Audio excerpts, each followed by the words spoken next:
danta guud inay mas'uuliyad guud ay tahay يعني runtii baahida يعني mawduucaas keenaysa aad ayaa loo dareemi karaa dadku waxa la yiraahdaa markii ay nicmada ku dhex jiraan aad uma gartaan marka lagu dhex jiro laakiin markii la waayo ayaa la gartaa in nabadu ay fiican tahay oo dadku inay isdhex maraan oo walaalo ahaadaan oo islaamnimadaas ilaahay dartii isu jeclaado inay macaan tahay oo qiimo leedahay aad iyo aad waxa loo fahmayaa markii la waayo nabadgeliyo markii dadka isnacaan markii colaado ay dhacaan ayaa waxa la nolosha nolol fiican ma ah marka yaani nicmada marka la haysto lama garto laakiin markii la waayaa la gartaa marka mas'uuliyadda dadka oo dhan ay wada saaran tahay oo danta guud in laga wada shaqeeyo diinteenu aad iyo aad ay ugu dadaashay wayna ka hadashay fadli badan waa lagu sheegay marka in la isku celceliyo waxa keenaya dadkii oo laga yaabo fahamku in loo batay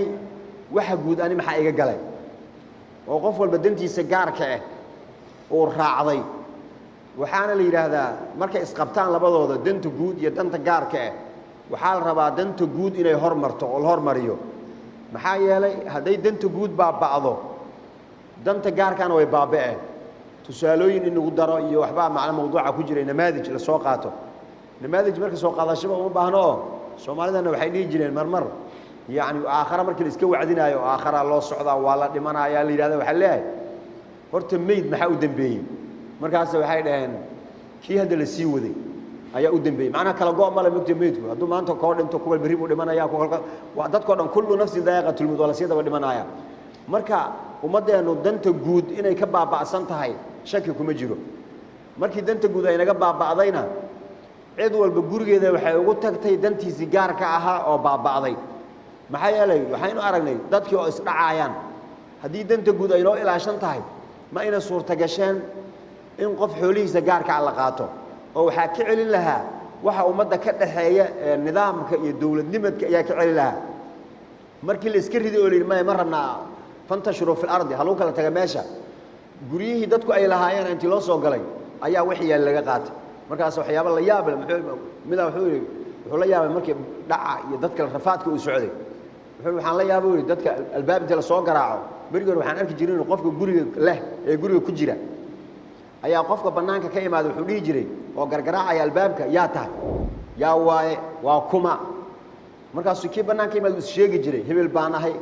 albaabka laga furo waa laga furi jiray hadda waxaan arrin dhibaatada inuu dhacday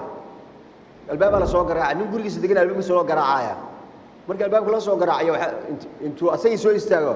meeshii asagu ka weydiin lahaa waa kuma uu ka dheelaa ama yaa tahay asagiya waxa la leeyahay guriga lahaa adii yaa tahay war ani kan guriga iska laanahay miyaan ahaan lahaa yaa tahay wax la weydiiyo markaas ma qabiil baa la rabaa in la weydiiyo qabiilkeenta yaa tahay marka waa isdabagado waxa isdaba maray way noo isu daba martay qofkii banaanka ka imaanaya la weydiin lahaa kii gudaha ku jiray ayaa waxa la weydiinayaa ee gurigiisa degan yaa tahay adiga taas maxaa keenay dantii guud oo burburtay ayaa waxa ka soo baxay qof walba inay gurigiisa ugu gashay marka oo dantii gaarka ahaa marka waxaad ogaataan danta guud hadayna hagaagin qof dan gaar ah hagaajisan kara ma jiro saas daraadeedana islaamku wuxuu hormariyaa danta guud hadda tusaalahan nalka gurigaaga ka shidan ee adigu aad qolka aad seexatay iyo musqushaada iyo aad ka shidanayso oo iftiinka ah iyo nal aad sadaqaysatay oo laamiga ku dhajisay oo tiraahdo bisha aniga bixinaaye nalkaas lacagtiisa hal igu imaado oo dadka muslimka ah jidka maraaya ee masaajidka u socda ee suuqyada u socda ee iftiinsanayaan waxa ajir badan midka aad banaanka ku dhajisay ka adiga iftiinsatay waxa ka ajir badan midka banaanka aad lacagtiisa ku bixinayso maxaa yeelay dadka ka faa'iideysanaya ayaa ka badan adigu faa'iido aad faa'iideysanayso saas daraadeed danta guud oo yaani wax loo qabto islaamkeenu wuxuu gaarsiiyay markii zakada laga hadlaayo fiqhi ahaan markii zakada laga hadlaayo dadka sadaqada zakada la siiyo oo inama sadaqatu lil fuqara'i wal masakin wal 'amilin 'alayha waxa ku jirta wa fi sabilillahi bandi la yiraahdo wa fi sabilillahi ilahi darti sideedaas qaybood ee zakada la siiyo fi sabilillahi waa ku jira fi sabilillahi marka la fasirayo waxa la yiri su'aal waxa imaatay qofkii u tafarruqa ama u go'a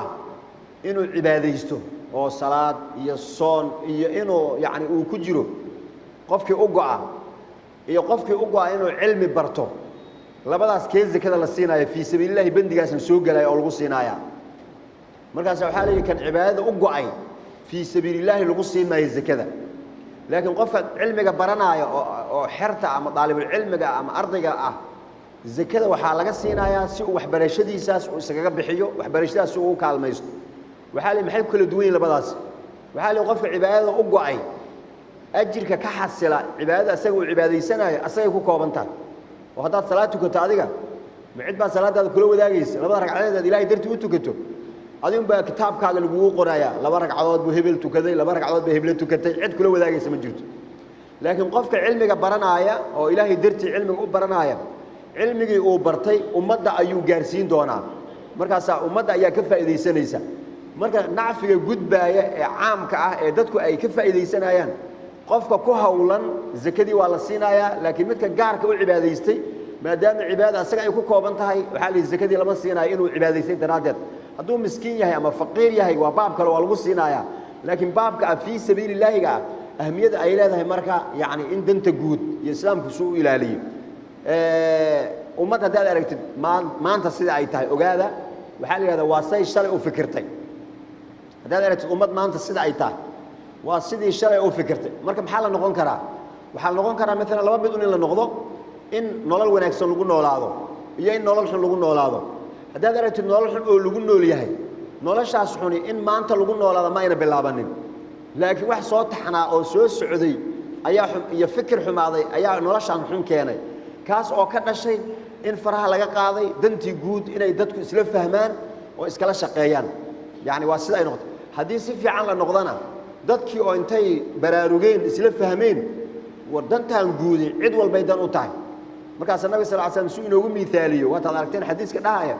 nolosha dadka ay ka wada shaqeeyaan ku wada nool yihiin wada joogaan waxay la mid yihiin sidii dad bad ama wabi meel biyo leh markab ama doon laba dabaq ka kooban saaran markay saas u saaran yihiin kuwa hoos jira ayaa biyaha u dhow kuwa kor jira ma meeshii kore laakiin biyuhu meesha uu markabku ama doontu ay ka saaran tahay biyaha waa dabaqa hoose dabaqa kore waa la soo fuulaya jaranjaro kadib hadii banaanka uu ka furan yahay oo banaanka laga soo darsanayo biyo wala yeeli kara laakiin meesha biyuhu ay saaran yihiin waa hoos kuwii marka hoos saaraa haday dhaha annaga maxaa markaas jaranjartan nasii saarayo waan ku daalnay danteena kuma jirto inaan kor markasta sii foolno ee danteena waxay ku jirtaa inaan meesha aan kaga fadhino doonta alwaaxa ku aadan ee wabiga biyaha uu ka saaran yahay intaan alwaax ka bixino halkaas biyaha ay nooga soo galaan oo halkaas biyaha aan ka cabno oo aan ka raysano jaranjartan aan kor u sii fuulayno ee kor aan ka soo darsanayno halkaas markay joogto nabi sallallahu alayhi wasallam kuwaas dantooda gaarka afiiriyay ee alwaaxa bixinaaya si ay biyo u helaan haddii kuwa kor joogay ayna gacanta ka qabanin oo ayna dhihin war biyo hoos hadilaacinina oo ay dhahaan ani maxaa iga galay idinka bad biyo u dhow dilaaciya oo alwaaxi ay ka bixiyaan meesha oo biyo ay hoos ka soo galaan halaku kuwi hoosana way halaagsamayaan wa halaku jamiican kuwi kor iyo kuwi hoosana way soo wada halaagsamayaan laakiin fa in akhadhu ala aydihim haday gacanta ka qabtaan oo ay kuwi kor joogay ay dhahaan niman hoos jooga oo biyaha kor saaran alwaaxa bixinina hadaa biyo u baahataan hatta soo foolina kor aad sheegaysan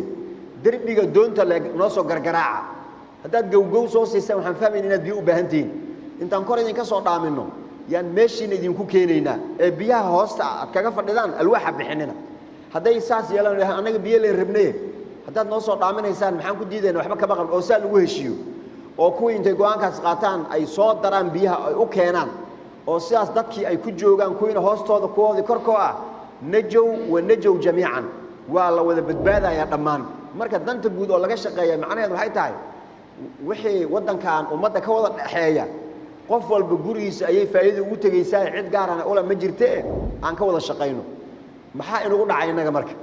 sababta yaani danteena guud u baabacsan tahay oo danta gaarka aan loo raadsaday maxay tahay laba sababood ayaa ugu muhiimsan labadaas sababood waxay yihiin dadku waxay isku khaldayaan wadanka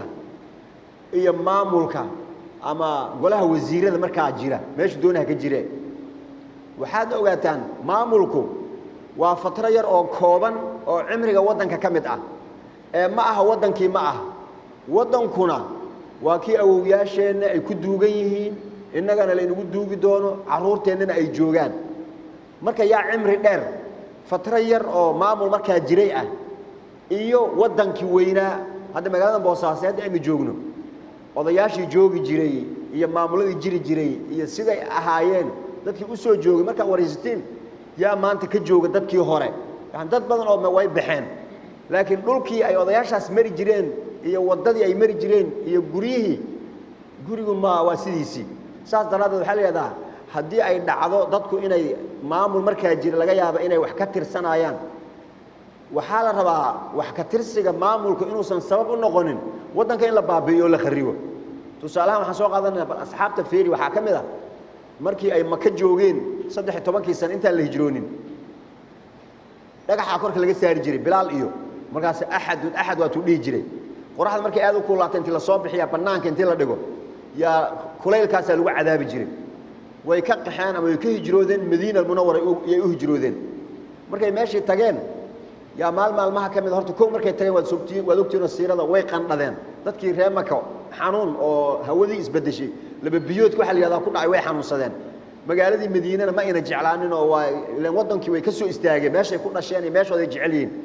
مركز النبي قال دعاء وحول الله وساد ما كان نوج على سيسي مدينة نوج على سي إله قناة هذا أنا نجقاد مركز مقالة دي دقين أو ساسي كجوجين مال مركز سيدنا بلال رضي الله عنه وتقانان وحي إبا أو مكان كمري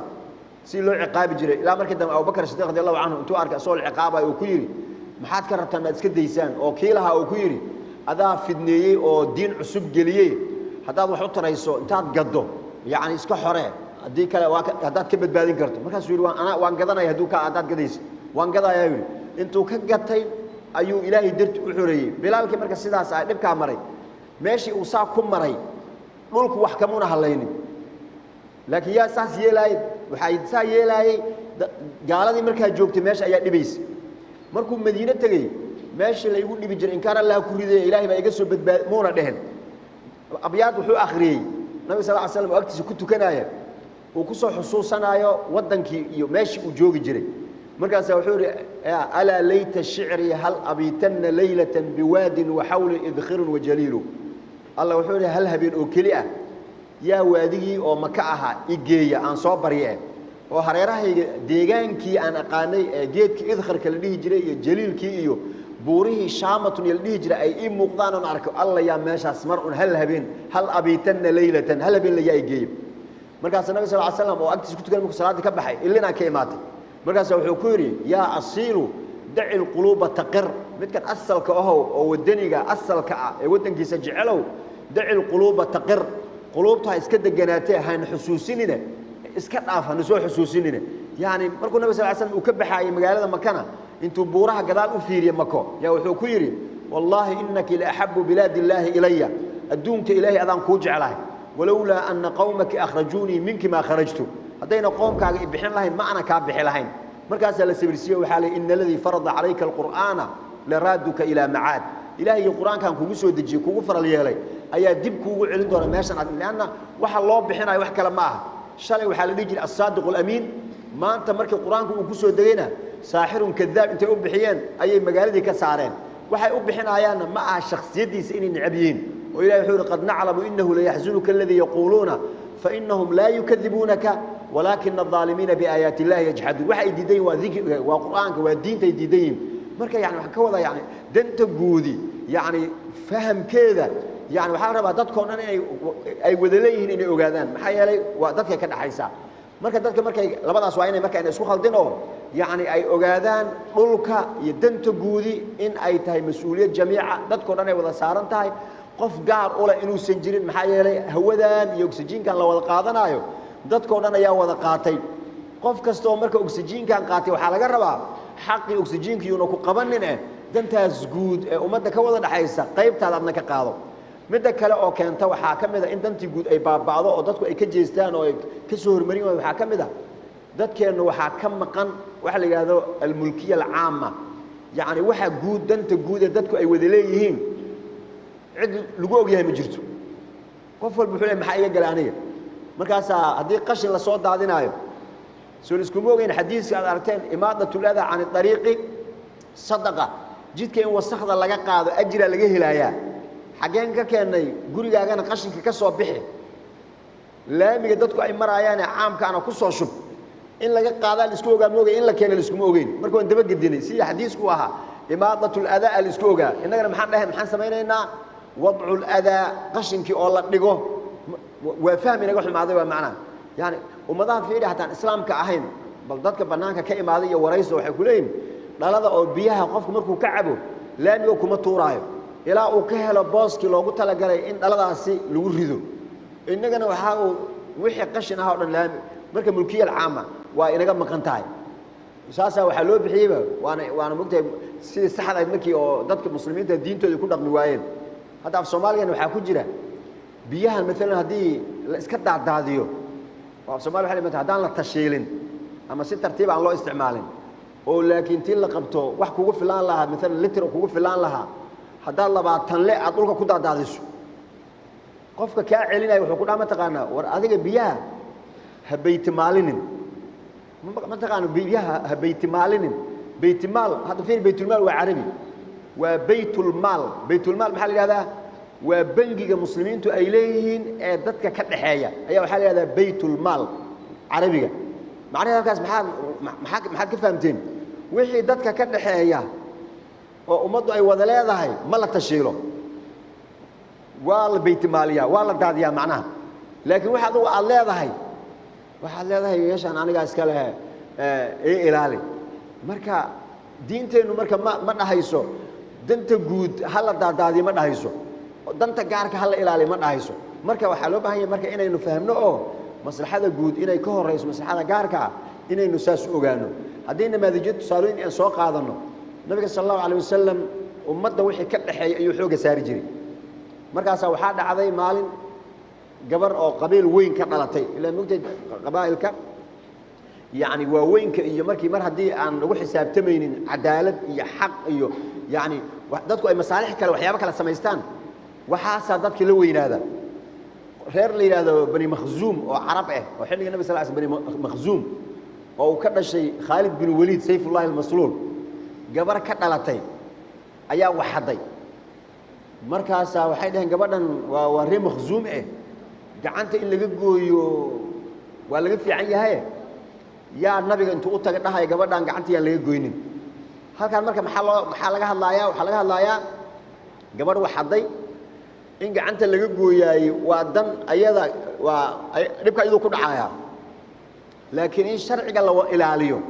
oo dadku sharciga ay u sinaadaan oo aan dad gaar ah sharciga laga bootinin waa ummadda jiritaankeeda ku dhisan markaas ay waayahay arintaas ayada ayaa nabiga ku dhiiran karo oo dhigi kara gabadhan reerkaas ay ka dhalatay hal iska daayo si reerkooda ay noo cadhoonin waxay dhayn way siir fiirin waxay yaa ku dhiiran kara waxay dhayn waa Usaama loo diray wuu tagay rasuulka Ilaahay dadku saasay leeyihiin gabadhan arinteeda ka waran nabigu intuu aad u cadhooday wuxuu ku yiri atashfa'u fi hadd min hududillahi ya Usaama xuduudda Ilaahay danta guud waxyaabahana miyaad hadda dood ka keenaysa oo ka shafeecaysa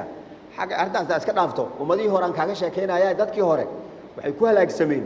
hadii qof meel weyn ka soo jeedo uu xadana waxay dhihi jireen kan hal iska daayo hal ruux oo xaday waa hal qof waxbayaan dhibaato hadii ku miskiina uu xadana kaasay gacanta ka goyn jireen dhibi jireen waxaas waa la bedelo gabadha aniga aan dhalay ee Faadima ah soo dan gaar ah ma ahan oo gabadhaydii ma aha wallahi law sariqat Faadima bint Muhammad laqada'tu yadaha gabadhayda haday xado ma baxadaysaba laakiin waa ka soo qaad haday taa dhacdo inaanan khaasay ku tahay waa gabadhaadii inaan dhahayn sayyidina Umar radiyallahu anhu waxa laga soo wariyay xilligii uu khilaafada u ahaayay ya wiilkiisa Abdullah ibn Umar ya geel oo ganacsi u wata ayuu samaystay markaas suuq intuu soo maray Sayyid Umar ya wuxuu arkay geeliisu aad u cayilan Abdullah ibn Umar markaas wuxuu ku yiri geelan yaa iskale waxa la markii geelan wiilkaaga iskale markaas wuxuu ku yiri oo yeeray xageed ka keentuu geelan markaas uu geelan intaan gatay yaan daajistay markaas uu banaanka iigu cayilay ee wax gaar ah hadda cid aan ka haysto ma jirto wuxuu yiri ma isaas ma ana fahmin geelan wuxuu cayilan yahay waxaad ka faa'iideysatay magacaygaad ka faa'iideysatay si lagu lahaa wiilka amiirka geela u waraabiya wiilka amiirka meesha daaqa fiican la geeliisa geliya si lagu lahaa ayaad ka faa'iideysatay geelan markaad gado wixii lafihi adiga aad ku gaday ee raasmaalka aha ka qaado inta dheerigaana bangiga ku soo shubiri ka faa'iideysan miisaanay magacayga marka ummad yaan dhisitaankeeda halkaas ay noqotay in noqoto marka waqti aad noo ciriirinayo culimadu waxay waqti u yar yahay insha Allah ta'ala waa furitaan caawa habeenna kale way noqon doontaa marka aan ku soo khulaasayno danta guud diin islaam inay yani muhiim ay u tahay si loo habeeyana ay tahay inaan ilmaheena ku barbaarino yaraanta aan kaga bilowno aan uga dhigno inay tahay waasic diini oo markaad ilaalinay danta guud inaynan u ilaalinaynin maamul markaa jira iyo heel baasaa jira ay tahay wax inoo wada dan oo diin ah inay noqoto Umar radiyallahu anhu gabadhii oo markii intuu yiri caanaha yaan lagu darin biyaha oo hooyada ay ku tiri Umar inooma jeedo biyaha inoogu dar oo ay ku tiri hadii san Umar inoo jeedin Umar rabbigiisa inoo jeeda taas waa marka in la abuuro marka qof walba dhinaciisa inuu yaani ka ilaali danta guud oo kii haleynaya marka inuu yiraahdo aan ilaahay dartii inuu isaga daayo marka muraaqabada waxyaabahan qaanuunka bini'aadamka ay sameystaan yaani inta badan dadku hadii ayna markaas dadkii ilaalinaya inay la joogin waxa laga yaabaa inay haleeyaan laakiin shariicadeenu waa diin ilaahay yaani adduunyadana waa lagu liibaanaa hadii la haleeyo oo diintu waxay sheegaysaa laga baxana ciqaab ukhrawi ah ayaa ka dhasha marka si ciqaabka aakhirana uga badbaadno danteennana aan u helno aan danta guud isla ilaalino berigi waxa la daraawiishta ay jireen yaa waxay dhaheen kuwa aan tukanaynin intay arkeen xaafado yaa waxay dhaheen bariis hadaan idin imaan idinku tukanaynin lo'daan idinka qaadayna idinka dhacayna waa idinka kaxaysanaya oday markaa fahmay sheekada wuxuu nimayo dhageystay hadaydan ilaahay ka cabsanina xataa lo'diin u tukada yaan lo'da idinka qaadayna lo'diinanu ilaashada marka meeshan waxay tahay haday dadkani ayna yaani wax kale xataa fiirinaynin jidka adigu aad marayso iyo nalka ku dhagan iyo ummadan guud iyo walaaltinimada iyo wax qofka dhan wada dan u qof walba dhinaca ka ilaasho way macnaha hada ma santiin hada billahi tawfiq sallallahu alayhi wa sallam Muhammad salawatu